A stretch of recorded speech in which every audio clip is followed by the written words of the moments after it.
नहीं, हमने पहले भी आपको पितरों के विषय में बताया क्यों होता है,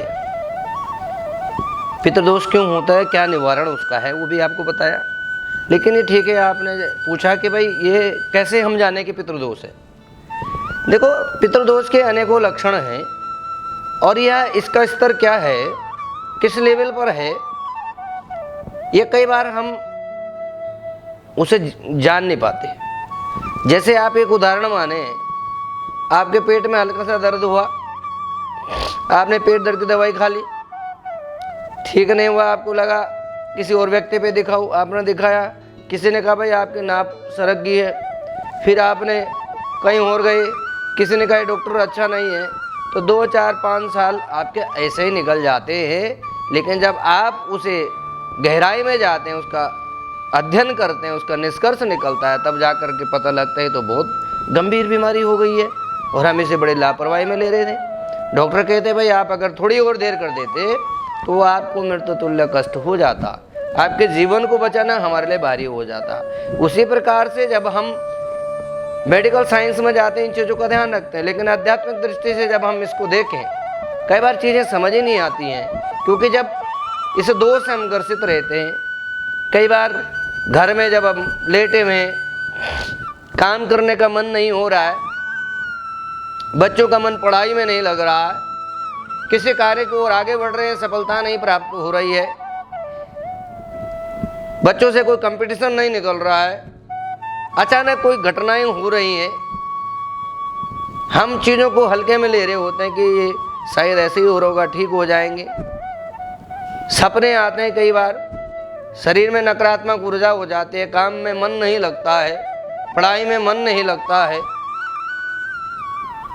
कई बार सपनों में आपको कोई व्यक्ति दिखाई देते हैं, कोई कपड़ा मांगता हुआ दिखाई देता है, कोई सांप के रूप में दिखाई देता है, कभी पहाड़ के रूप में दिखाई देते हैं।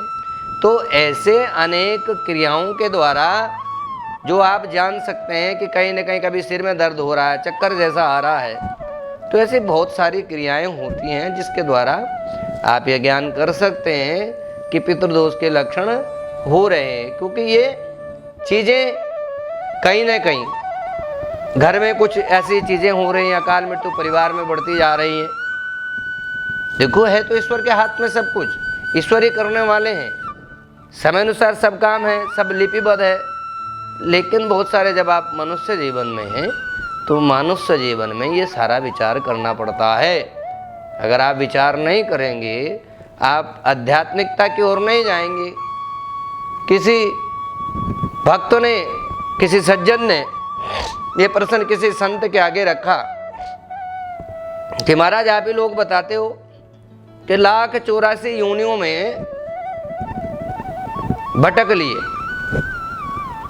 आप जीव जंतु कीड़े मकोड़े सब कुछ बन गए, स्थावर आदि सब जीव बन गए, कुत्ता बिल्ली सब बन गए, और जब कोई पुण्य पुंज एकत्रित हुआ तो मनुष्य देह आपको प्राप्त हुई है, मनुष्य जीवन प्राप्त हुआ है। महाराज जब इतना भटक गए, इतना सब कुछ हो गए, वहां हमारा पुण्य एकत्रित हुआ तो मनुष्य जन्म मिला। अब मनुष्य जन्म मिला है तो इस मनुष्य जीवन में कभी रोग है, कभी संताप है, कभी हर्षित है, कभी दुखित है, कभी मान है, कभी अपमान है। ऐसा क्यों होता है? तो संत ने कहा कि यदि ये सारी चीजें नहीं रहेंगी, ये सारी चीजें यदि नहीं रहेंगी, केवल सुख की अनुभूति दुख के बिना कैसे हो सकती है? छांव की अनुभूति धूप के बिना कैसे हो सकती है? दिन के बिना रात की अनुभूति कैसे हो सकती है? ये शब्द एक दूसरे के ही पूरक हैं। सुख है तो दुख भी है, मान है तो अपमान भी है, मृत्यु है तो जीवन भी है, धूप है तो छांव भी है। इसलिए इस जीवन काल में जब ये सारे संकेत हमें प्राप्त हों, तुरंत आप इसका उपाय कराएं।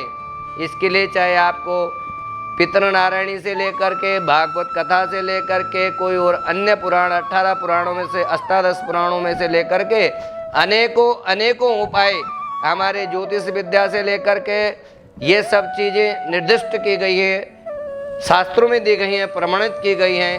तो चाहे वो गया श्राद्ध से लेकर के हरिद्वार भूमि से लेकर के बद्रीनाथ में ब्रह्म कपाली से लेकर के अनेकों तीर्थों पे उसके उदाहरण दिए गए। सबसे पहला ये कि आपको अपने कर्म में और पवित्रता लानी होगी, स्वच्छता लानी होगी, ये प्रथम आवश्यक है। हमने आपको पूर्व में भी बताया, जब आप इस प्रकार से करेंगे तब जा कर के ये जो पितृदोष है, ये पितृदोष के जहाँ लक्षण आपको नजर आए तुरंत आप परामर्श लें, इसका उपाय करा दें। और इसमें सेवा आपकी तन की भी होती है, मन की भी होती है, धन की भी होती है। इसलिए केवल ये मान लेना कि केवल धन से हो रही है, ये सार्थक नहीं है। तन से भी, मन से भी, धन से भी जब आप समर्पण ये तीनों भाव का हो जाता है तो पितृदोष शांत हो जाता है। सीताराम।